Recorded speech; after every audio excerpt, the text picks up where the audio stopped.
할렐루야. 오늘도 주님의 놀라우신 은혜와 또 크신 평강이 우리 모든 성도님들과 함께 하시기를 예수님 이름으로 축원합니다.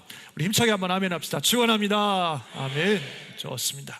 오늘은 종료 주일입니다. 잘 아시는 것처럼 예수님께서 예루살렘 성으로 입성하신 것을 기념하고 또 기억하는 주일입니다. 그래서 예수님께서 이렇게 예루살렘 성에 입성하시는 오늘 본문의 모습을 통해서 우리 예수님이 가신 길이 어떤 길이구나 하는 것을 알 수 있습니다. 근데 그 예수님이 가신 길은 또 우리가 가야 될 길입니다. 왜냐하면 우리는 예수님을 따르는 제자들이기 때문입니다. 아멘이십니까? 지난번 말씀드린 것처럼 예수님을 따르는 두 종류의 그룹들이 있다 그랬죠. 한 종류는 뭐예요? 무리, 군중들이고 또 하나는 제자들입니다. 이 군중들은 자기들의 필요 때문에, 여기서 보면 뭐 병고침이라든지 번영이라든지 이런 육체적이고 현세적인 그런 자기들의 어떤 필요 때문에 예수님을 따르는 사람들이고, 그래서 그 필요가 채워지면, 아니면 필요가 채워질 수 없다고 생각하면 언제든지 예수님을 떠나는 사람들이 이 무리들입니다.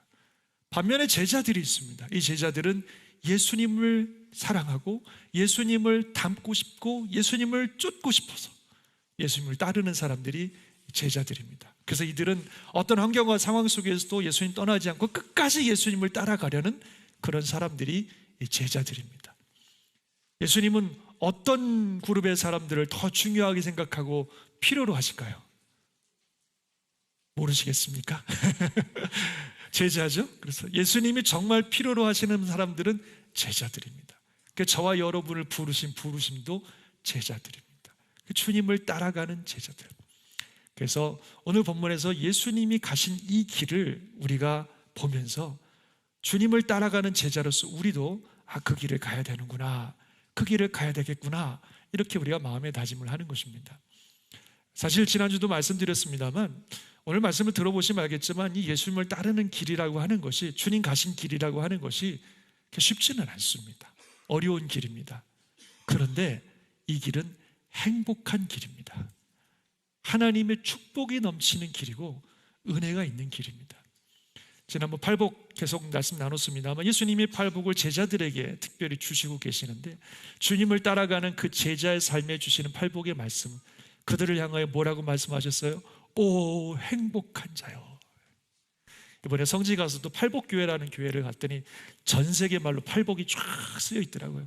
그 중에 이제 한국말로 쓰여진 것을 이렇게 봤는데, 거기서 제가 예수님은 아니지만 우리 팀들에게 팔복을 선언했습니다. 오 행복한 자요, 심령이 가난한 너희들은 천국이고, 막 이렇게 해서 막 그렇게 외쳤는데 얼마나 좋았는지 몰라요. 주님을 따르는 길을 예수님은 행복한 길이라고 말씀하고 계십니다. 제가 계속 말씀드렸듯이 믿으시기 바랍니다. 그래서 이 주님이 가신 이 길, 또 주님의 제자로서 우리가 가야 되는 이 길은 쉽지 않은 길이지만, 예수님도 말씀하시기 그 길은 좁고 불편해서 많은 사람들이 따라오지 않는다고 말씀하신 것처럼 쉽지 않은 길이지만 그 길은 행복한 길이고 놀라운 축복의 길이고 생명의 길입니다. 그래서 오늘 주님 가신 이 길을 우리가 생각해 보면서 나도 그 길을 가야 되겠다. 바로 그 길이 나에게 행복이고 그 길이 나에게 축복이고 그 길이 나에게 영광이고 생명이 될 것이다, 이런 소망과 믿음을 가지고 말씀 들으시고 마음에 다짐하시는 그런 시간 되시기를 주의 이름으로 축원합니다. 할렐루야. 기운이 없으세요. 고난주간을 맞이해서 여러분 너무 고난을 많이 받으신다. 기운이 없으신 것 같아요. 할렐루야. 아멘. 자, 그럼 그 길이 어떤 길인가? 처음에 보면은 그 길은 겸손의 길입니다. 다 같이 겸손의 길. 우리 주님이 예루살렘 성에 입성하신 이 모습을 보면 참 겸손한 모습입니다. 나귀, 그것도 나귀 새끼를 타고 이렇게 들어오셨다고 말씀하고 있습니다. 참 겸손한 모습이에요. 성지에 가봤더니 나귀 타고 다니는 사람들이 아직도 많더라고요. 보니까 지금도 보면은 이스라엘 곳곳에서 나귀를 타고 가는 그런 모습을 아주 쉽게 볼 수 있었습니다. 이게 나귀 새끼를 타고 있는 모습인데, 나귀 새끼를 타고 가는 이런 아이나 목동의 모습을 보면 아주 정스럽긴 하지만 그렇게 화려하고 대단하고 멋진 모습은 아닙니다. 소박하고 어찌 보면 초라해 보이기까지 하는 모습이 이 낙이, 특별히 낙이 새끼를 타고 가는 그런 모습인데, 오늘 본문에서 예수님이 바로 그렇게 낙이 새끼를 타고 들어오셨습니다. 그 모습을 향해서 성경은 겸손하시다 말씀하고 있어요. 그는 겸손하여 낙이, 짐승의 새끼를 타셨다고 말씀하고 계십니다. 사실 예수님이 들어오실 때 여기도 나왔지만 네 왕이 내게 임하시니, 그분은 왕이시거든요. 사람들도 예수님 오실 때 마치 대관식이나 하는 것처럼 말이에요, 그냥 호산나 우리를 지금 구원해 주세요 막 소리를 지르고, 종려나무 가지를 꺾어다가 막 바닥에 깔고, 자기 옷을 벗어다가 막 바닥에 깔고 말이죠, 무슨 대관식 하는 것처럼 예수님을 열렬하게 환영하고 있단 말이죠. 뭐 이런 상황이면 어디 가서 말 멋있는 말이라도 하나 딱 빌려가지고 예수님이 개선장군처럼 왕처럼 딱 들어오시면 얼마나 멋있겠어요. 사람들도 얼마나 좋아하겠어요. 얼마나 멋진 모습입니까? 그런데 예수님은 그런 모습으로 들어오지 않으시고 나귀를, 그것도 어린 나귀를 타고 겸손한 모습으로 들어오셨다는 거예요. 예수님의 이 모습은 겸손의 모습입니다. 그 예수님이 살으셨던 삶, 예수님이 가셨던 길은 겸손의 길입니다. 예수님도 지난번에도 말씀드렸지만 말씀하시기를 나는 마음이 온유하고 겸손하다, 나는 겸손한 자다, 그렇게 말씀하시면서 주님을 따른 우리들에게 내게로 와서 나를 배우라, 나의 이 온유와 겸손을 배우라, 그리고 그 겸손한 삶을 살라고 우리 주님이 말씀하고 계시는 겁니다. 그래서 여러분, 주님을 따르시려면 겸손해야 됩니다. 주님이 가신 길이 겸손의 길이기 때문에 주님을 따르기 원하시면 절대로 겸손해야 됩니다. 주님이 가신 길은 겸손한 자만이 갈 수 있는 길이에요. 주님이 가신 길은 겸손할 때만 걸을 수 있는 길입니다. 교만하면 절대로 갈 수 없는 길이 주님이 가신 길입니다. 성지에 가면은 그 예수님 탄생교회라는 교회가 있어요. 베들레헴에 예수님이 탄생하신 장소를 기념하기 위해서 큰 교회가 있는데, 이 교회의 특징은 뭐냐면 입구가 진짜 조그매요. 여기가 입구인데요, 너무 입구가 작아서 여기를 들어가려면 성인들은 이렇게 고개를 숙여야만이, 또 한 사람씩 간신히 들어갈 수 있는 게 이 성전의 입구입니다. 이 땅에 오신 그 예수님을 만나기 위해서는 겸손하게 고개 숙이고 들어가야 된다라고 하는 그런 의미로 그렇게 만들어 놓았어요. 그 예수님을 만나려면 겸손해져야 된다는 겁니다. 또 방문한 곳 중에 히스기야 터널이라는 곳이 있습니다. 저기 예루살렘 꼭대기부터 밑에까지 약 500m 정도 되는 밑에 지하 동굴입니다. 근데 이 동굴이 아주 좁아요. 그리고 높이도 높지 않아요. 어떤 때는 사람 키보다도 낮아요. 그래서 이 동굴을 가려면은 이렇게 가다가 고개도 숙여야 되고 이렇게 가야 되는 겁니다. 깜깜한 동굴에, 이 동굴을 지나가려면 앞사람만 쳐다보고서 계속 따라가다가 뭐가 있으면 고개 숙여야 되고 이렇게 가야 되는 길이 이 히스기야 동굴이라고 하는 곳입니다. 저희 팀이 이번에 이제 그 동굴을 쫙 다녔습니다. 그 동굴을 생각하면서 느끼는 게, 이게 주님 따르는 길이 이렇구나. 다른 거 볼 거 없고 보이지도 않고 오직 앞에 가신 그분만 바라보면서 가야 되는 길이 주님 따르는 길인데, 그 길을 가려면 때때로 고개를 숙여야 된다는 거예요. 뻣뻣하게 고개 들고 교만해서 이렇게 걸어가면 머리 다 부딪혀가지고 절대로 갈 수가 없습니다. 고개 숙이고 겸손하게 따라가는 길이 주님 따르는 길이라고 하는 거죠. 그래서 우리 주님을 따르려면 겸손해야 됩니다. 겸손한 자만이 갈 수 있고, 겸손한 새 우리가 갈 수 있는 게 주님 따르는 길이라 하는 것입니다. 그래서 우리 주님께서는 겸손의 길을 가셨다고 하는 것을 오늘 본문을 통해서 보여주고 있습니다. 그럼 겸손한다는 게 도대체 어떤 걸까? 어떻게 하는 게 겸손할 건가요? 뭐 여러 가지 얘기할 수 있겠지만, 겸손이라고 하는 것은 아마도 이 초라하고 낮은 모습을 우리가 기꺼이 취해서 그 초라하고 낮은 모습으로 다른 사람들을 섬기는 것, 그것이 겸손의 모습이라고 생각됩니다. 예수님께서 마치 이 나귀 새끼를 타고 초라한 모습으로 예루살렘 성전에 들어오신 것처럼 낮고 천한 모습으로 다른 사람들의 영혼을 섬기는 것, 그게 겸손입니다. 성경에 보면 이 겸손에 대해서 말씀하실 때 늘 보는 말씀이지만 이런 말씀이 있습니다. 너희 안에 이 마음을 품으라. 곧 그리스도 예수의 마음이다. 그럼 그리스도 예수의 마음이 어떤 마음이길래 우리가 그 마음을 품어야 되나? 그 다음 구절을 같이 한번 읽어볼까요? 시작. 그는 근본 하나님의 본체시나 하나님과 동등됨을 취할 것으로 여기지 아니하시고 오히려 자기를 비워 종의 형체를 가지사 사람들과 같이 되셨고 사람의 모양으로 나타나사 자기를 낮추시고 죽기까지 복종하셨으니 곧 십자가에 죽으심이라. 이게 예수님의 마음을, 이 마음을 품으라는 겁니다. 원래 하나님이신데 자기를 비워 종의 모습이 되셨고 자기를 낮추시되 죽기까지 복종하셨다. 이게 주님의 모습이고 주님의 마음인데 우리 안에 이 마음을 품으라고 말씀하고 있어요. 기꺼이 나를 비워서 종의 형체가 될 수도 있는 것이고 기꺼이 나를 낮추어서 죽기까지 복종할 수도 있는 거예요. 그래서 이 말씀이 나오기 바로 전에 어떤 말씀이 있냐면 한번 더 읽어볼까요? 시작. 아무 일이든지 다툼이나 허영으로 하지 말고 오직 겸손한 마음으로 각각 자기보다 남을 낮게 여기고 각각 자기 일을 돌볼 뿐더러 또한 각각 다른 사람들의 일을 돌보아 나의 기쁨을 충만하게 하라. 겸손한 마음으로 어떻게 해요? 다른 사람들을 나보다 더 낮게 여기고 자기 일을 돌볼 뿐더러 다른 사람을 돌보라 그랬어요. 겸손한 마음으로 나보다 다른 사람은 더 높게 여기고 낮아지는 거예요. 이게 주님의 마음이고 주님의 삶인데 우리가 그런 마음을 품으라고 말씀하고 계십니다. 우리 주님께서는 심지어 이 겸손을 실천하기 위해서 제자들의 발까지 씻으셨습니다.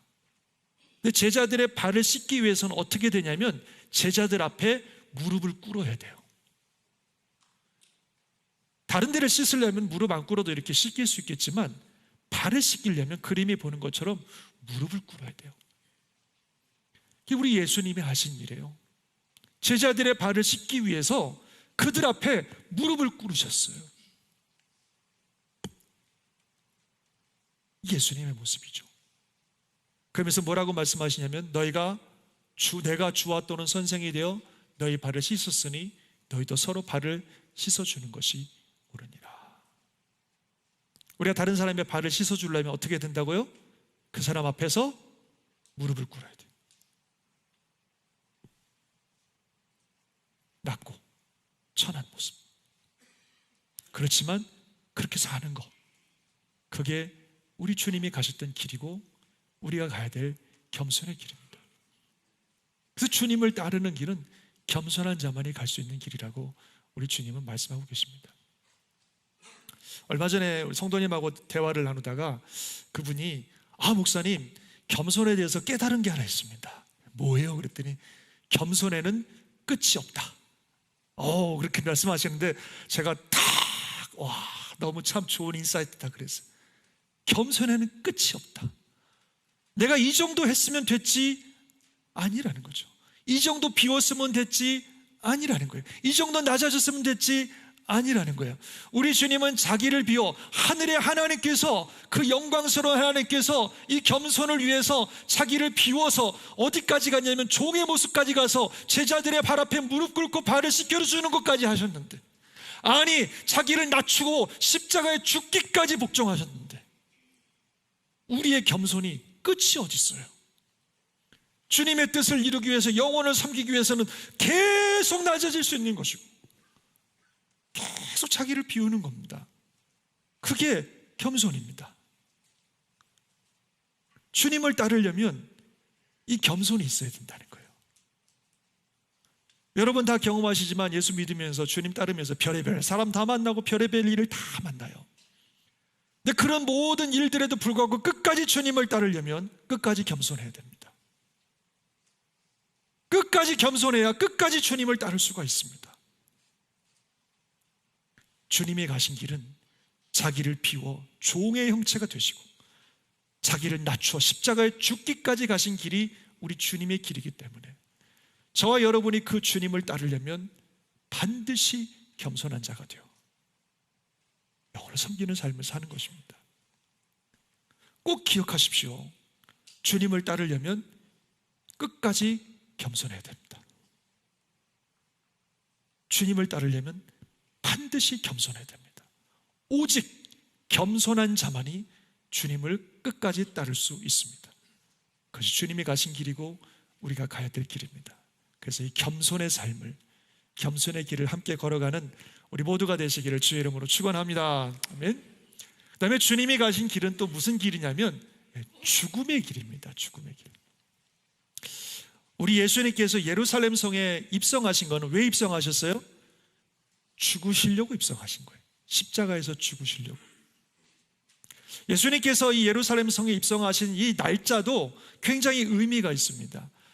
이스라엘 백성들은 전통적으로 유월절이 되면 양을 한 마리 준비했다가 그 양을 유월절에 잡습니다. 그게 아주 이스라엘의 전통인데, 이것은 오랜 성경의 역사 속에서 이어져 내려온 그들의 전통이에요. 무엇인지 아시죠? 바로 유월절의 사건을 그들이 기억하고 기념하기 위해서 이 일들을 대대로 지키고 있습니다. 그것이 뭔지 여러분 잘 아실 것입니다. 이스라엘 백성들이 430년 동안 애굽의 노예로 잡혀 있었는데, 하나님께서 모세를 보내서 그 바로에게 이스라엘 백성을 해방시키라고 끊임없이 얘기하셨지만 듣지 않았어요. 아무리 재앙을 내리고 여러 가지 어려움을 줘도 바로가 그냥 마음이 완악해갖고 듣지를 않는 거예요. 드디어 하나님께서 마지막 재앙을 말씀하셨습니다. 이 마지막 재앙은 뭐냐면 각 가정의 모든 처음 난 것을 다 죽이는 거예요. 이거는 재앙이라기보다 심판입니다. 그들이 지은 죄에 대하여 하나님이 죽음으로 심판하시는 거예요. 모든 생명의 첫 번째 난 것을 대표적으로 심판하시는 거죠. 근데 이 심판은 대상의 예외가 없어요. 이스라엘 백성이라고 심판을 안 받는 게 아니에요. 그들도 430년 동안 지내면서 우상 숭배도 많이 하고 하나님 기뻐하지 않는 일들을 많이 했어요. 그래서 애굽 지경에 있는 모든 사람, 이스라엘 백성이든 애굽 백성이든 다 이 심판의 대상입니다. 그런데 이 심판을 받지 않는 방법을 하나님이 말씀해 주셨습니다. 그 뭐냐면 1월 10일 그들의 달력으로, 이스라엘 달력으로 1월 10일이 되면 이 1년 된 수컷 양을 한 마리 준비하라는 거예요. 1월 10일에 준비해서 4일 동안 이 양이 흠이 나지 않도록 잘 보관하고 있다가 1월 14일 해지기 직전에 그 양을 죽여서 그 피를 좌우 설주와 임방에다가 바르라는 거죠. 그러면 1월 14일 그날 밤에 하나님이 보내신 심판의 천사가 각 집을 방문할 것인데, 그 집에 피가 있으면 그 피를 보고 그 집은 패스오버, 영어로 6월절을 패스오버라고 하잖아요, 넘어갈 것이고, 만약에 그 집에 피가 없으면 그 집에 들어가서 처음 난 것들을 심판하시겠다고 하는 것이었습니다. 이 말씀을 듣고 이스라엘 백성들은 전부 다 1월 10일에 양을 한 마리 흠없는 걸 준비했다가 순양을 1월 14일 해지기 직전에 그 양을 죽여서 그 피를 발랐습니다. 그래서 그날 밤 하나님의 죽음의 천사가 각 집을 방문할 때 그 피가 있는 집은 하나도 죽지 않았지만 피가 없는 집은 그 천사가 들어가서 심판했습니다. 이게 유월절 사건이에요. 그래서 이 일 때문에 그렇게 고집스러웠던 바로가 드디어 항복을 하고 이스라엘 백성들을 다 해방시켜준 그런 사건입니다. 이거를 대대로 기억해서 해마다 유월절이 되면 모든 이스라엘 백성들이 1월 10일에 양 한 마리를 준비해요. 그래가지고 이것을 깨끗하게 보존하고 있다가 1월 14일 해지기 직전에 양을 죽여서 그 양의 고기를 함께 나눠 먹으면서 하나님이 하신 놀라운 일들을 기억하고, 그게 이 유월절이에요. 근데요, 예수님께서 예루살렘 성에 들어오신 날이 바로 1월 10일 유월절의 양을 준비하는 날이었어요. 그리고 예수님께서 십자가에서 죽으신 때는 바로 그 양을 죽였던 해지기 직전 그 시간이었습니다. 그래서 예수님은 온 인류를, 하나님께서 온 인류를 심판을 면하게 하시고, 그리고 죄와 사망의 권세로부터 완전히 해방시켜 주시기 위해서 하나님이 예비하신 우리 모든 인류의 유월절의 양인 줄 믿으시기 바랍니다. 그래서 예수님은 그 일 하시려고 그 유월절 양을 준비하는 그날 죽으러 예루살렘 성에 들어오셨고, 그리고 그분은 십자가의 길을 통해서 유월절 양으로 죽음을 당하셨습니다. 그 예수님이 가신 길이에요. 그러면 우리도, 주님을 따른 우리도 바로 그 길을 가야 되는 것입니다. 바로 죽음의 길, 십자가의 길을 우리도 가야 되는 거예요. 그게 우리가 가야 될 길입니다. 예수님은 분명히 말씀하셨습니다. 한번 같이 읽어볼까요? 시작. 이에 예수께서 제자들에게 이르시되 누구든지 나를 따라오려거든 자기를 부인하고 자기 십자가를 지고 나를 따를 것이니라. 그래서 주님을 따르려면 자기를 부인하고 자기 십자가를 지고 따라야 된다는 거예요. 이게 죽음의 십자가의 길이죠. 그럼 자기를 부인하는 게 뭐냐? 몇몇 좀 신학자들 설레 좀 이야기를 제가 인용하고 싶습니다. 여러분, 자기를 부인한다는 게 뭘 얘기하는 걸까요?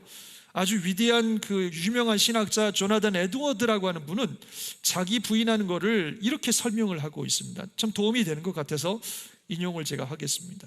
자기를 부인하는 것은 자기를 높이려는 본능을 부인하고 자존심과 자기 영광을 거부하고 자신을 비우는 것입니다. 그렇게 할 때 사람은 기꺼이 자원하는 마음으로 자신을 부인하고 자신을 버리게 됩니다. 그리스도인들은 복음적인 겸손으로 이것을 행해야 합니다. 이렇게 얘기를 하고 있어요. 여기서 겸손과 자기 부인을 연결시키고 있어요. 그래서 조나단 에드워드는 아까 말씀 겸손과 여기 말하는 십자가의 죽음, 자기 부인이 함께 연결된다는 거예요. 이렇게 말하고 있습니다. 겸손은 자아를 포기하는 것을 말하며 또 하나님 앞에서 나 자신을 완전히 없애는 것을 의미합니다. 겸손이 없으면 하나님의 임재 속에 있을 수도 없고 하나님의 은혜도 성령의 힘도 체험할 수가 없습니다. 자기 부인이 겸손의 핵심이요, 이것이 하나님을 모시는 길입니다. 겸손이란 우리 구주께서 우리에게 요구하시는 자기 부인을 말합니다. 그래서 앞에 우리가 겸손의 길을 가야 된다고 그랬는데 그건 곧 자기 부인이 될 때, 나의 죽음을 선포할 때 가능한 게 겸손의 길이에요. 한 명 더 제가 좀 인용하고 싶은데, 요한 웨슬레, 너무너무 유명한 우리 요한 웨슬레 목사님은 자기 부인을 이렇게 말씀했어요. 아주 들어보세요. 되게 중요한 말씀인데, 구원의 말씀을 듣고 자기 죄를 깨달은 사람이 자기 부인을 하지 않으면 영적인 믿음을 얻을 수가 없습니다. 하나님의 은혜를 받거나 하나님의 은혜 안에서 성장하는 데 있어서 정말 커다란 장애에 부딪히는 것은 언제나 자기 부인이 결핍되었거나 십자가를 지는 것이 없기 때문입니다. 경고의 나팔 소리가 울려도 죄 가운데 죽은 자가 깨어나지 못하는 것도, 아니 잠자는 데서 깨어나기 시작한 사람이 계속적으로 지속적인 각성을 하지 못하는 것도 다 자기 부인이나 십자가의 삶을 살지 않기 때문입니다. 죄에 대해서 깊고 지속적인 각성을 한 사람이 죄 사함을 얻지 못하는 것도 같은 이유 때문입니다. 하늘의 은사를 받았던 어떤 사람들이 그것을 유지하지 못하고 믿음이 파손되는 것도 바로 그 이유 때문에 그렇습니다. 이렇게 얘기하고 있어요. 즉 자기 부인하고 십자가를 지고 간다는 것은 뭐 어디 그냥 목사님이나 선교사님이나 신앙 좋은 사람들만 살아가는 삶이 아니라 예수 믿고 주님을 따르는 모든 제자들이 살아야 되는 삶이에요. 그 삶을 살지 않으면 신앙이 성장이 안 되고 지속이 안 돼요. 주님을 따라갈 수가 없다는 거죠. 주님을 따르는 길은 끊임없는 자기 부인의 연속이에요. 그래서 바울 사도는 뭐라고 말하냐면, 형제들아 그리스도 예수 우리 주 안에서 가진 바 너희에 대하여 나의 자랑을 두고 단언하노니 나는 날마다 죽노라. 나는 날마다 죽노라. 이게 그리스도인의 삶이에요. 매일같이 하나님 안에서 내 자신을 내려놓고 나의 욕망과 나의 감정과 나의 생각과 뜻을 하나님 앞에 내려놓고 주님을 따르는 거, 이 그리스도인의 삶입니다. 그래야 주님을 따라갈 수가 있어요. 이것은 로마서 12장에 보면 우리의 몸을 하나님이 기뻐하시는 거룩한 산 제물로 드리는 것이라고 말씀하고 있습니다. 여러분, 아까도 말씀드렸듯이 제물은 죽여야 돼요. 살아있는 제물은 있을 수가 없어요. 제물은 죽여야 됩니다. 근데 우리가 하나님 앞에 산 제물이라고 하는 것은 진짜로 우리가 막 목숨을 끊고 죽진 않지만 마치 죽은 제물처럼 살라는 거예요. 하나님 앞에 드려지는 그 죽은 제물처럼 나를 부인하고 하나님 뜻 안에 순종하는 삶들을 살아가는 것, 그것이 우리가 하나님께 드려야 될 마땅한 영적 예배라고 말씀하고 있습니다. 이 결단이 필요한 거죠. 이번에 성지에 가면서 우리가 예수님이 걸으셨던 골고다 언덕길을 걸었어요. 여러분 가시면 꼭 걷게 될 텐데, 이른 새벽 가게도 문을 열기 전에 한적한 때에 저희 팀이 올라가서 예수님이 걸으셨던 그 길을 쫙 같이 찬양하면서 묵상하면서 그 길을 걸었습니다. 중간에 좀 잠시 멈춰서 벽을 붙들고 함께 기도하면서 우리 주님이 가셨던 이 길을 나도 걷게 해달라고 기도하는 시간을 가졌습니다. 그런데 이 골고다 언덕길을 우리가 걸어가면서 우리 모든 팀원들이 한결같이 고백하는 건 뭐냐면 자기 부인이에요. 예수님께서 정말 자신을 내려놓고 가셨던 이 길을 우리가 따라가기 위해서 나도 나를 내려놓고 주님 주신 십자가를 지고 가야 되겠노라, 그렇게 다짐하며 걸었던 그런 시간이었습니다. 절대로 자기 부인이 없으면 주님을 따라갈 수가 없습니다. 저와 여러분들이 바울처럼 나는 주 안에서 날마다 죽노라 라는 믿음의 고백을 가지고 주님을 따라갈 수 있기를 예수님 이름으로 축원합니다. 이런 말씀 드리면 아마 지금 표정도 보시면 그렇지만 좀 부담스러우신 것 같아요. 주여, 날마다 죽어야 된다 그러고 힘들고 고통스럽고 어려운 길이라고 생각되지만 그 앞에 말씀드린 것처럼 이게 행복입니다. 역설 같지만 진짜 행복은, 진짜 축복은, 진짜 은혜는 바로 여기에 있습니다. 당장 우리를 좋아하게 해줄 눈앞에 보이는 육체적인 정욕, 안목의 정욕, 이생의 자랑 대단한 것 같지만 결국 다 사라지는 것이고 그 끝은 영원한 멸망이요 영원한 저주, 영원한 심판일 뿐입니다. 진짜로 우리를 행복하게 해주고 진짜로 우리를 영광스럽게 하는 길은 주님 가신 그 길이고 그 끝은 생명이요 영광이요 축복이 되는 것을 믿으시기 바랍니다. 그 예수님 보면 이렇게 말씀하고 있어요. 믿음의 주여 또 언제나 계신 예수를 바라보자. 그는 그 앞에 있는 기쁨을 위하여 십자가를 참으사 부끄러움을 개의치 아니하시더니 하나님 보좌 우편에 앉으셨느니라. 예수님께서는 그 기쁨을 보셨거든요. 그래서 죽음을 가는 길이었지만 죽음을 넘어서 다음 주에 우리가 보시겠지만 부활을 하셨고 십자가 또 수치 부끄러움 또는 남들이 볼 때 보잘것없는 초라한 모습, 그런 모습이었지만 그 길을 넘어서 하나님 보좌 우편에 앉으시는 영광을 얻으셨습니다. 우리 주님이 그런 길을 가셨기 때문에 우리를 그런 길로 오라고 초청하고 계시는 거예요. 이 길이 지금 볼 때는 그냥 십자가의 길이고 죽음의 길이고 겸손해야 되는 길인 것 같지만 그 길 끝은 영원한 생명과 영광과 기쁨이 있는 길이기 때문에 우리 주님께서 저와 여러분들을 초청하고 계시는 것입니다. 나와 함께 이 길을 가자고 믿으시기 바랍니다. 정말 믿으셨으면 좋겠어요. 주님과 함께 걸어가는 이 길, 자기를 낮추는 겸손의 길이고 그리고 어찌 보면 매일매일 나를 죽이는 죽음과 같은 길이지만 그 길이 행복한 길이고 그 길이 축복의 길이고 그 길이 영원한 생명의 길이고 그 길이 영광의 길이고 우리 주님이 약속한 것처럼 하늘의 별과 같이 영원토록 빛나는 아름다운 길이 되는 것을 꼭 믿으시기를 주의 이름으로 축원합니다. 우리 예수님 예루살렘 성에 들어오신 모습 보면 너무나 겸손하고 그리고 그것을 떠나서 죽음을 향해 가시는 예수님의 모습을 우리가 보게 됩니다.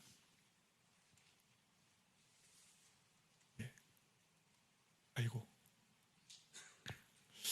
이 고난주간을 우리가 이제 맞이하고 있는데요, 이런 예수님의 모습을 생각하면서 나도 주님 따라서 겸손하게 그 길을 걷겠다, 나도 주님 따라서 매일매일 나를 죽이는 죽음의 길을 걷겠다 다짐하며 한 주간을 지내시기 바라고, 그래서 우리 주님이 주시는 부활의 기쁨 또 놀라운 생명의 축복을 누리는 우리 모든 성도들 되시기를 주의 이름으로 축원합니다. 기도하겠습니다.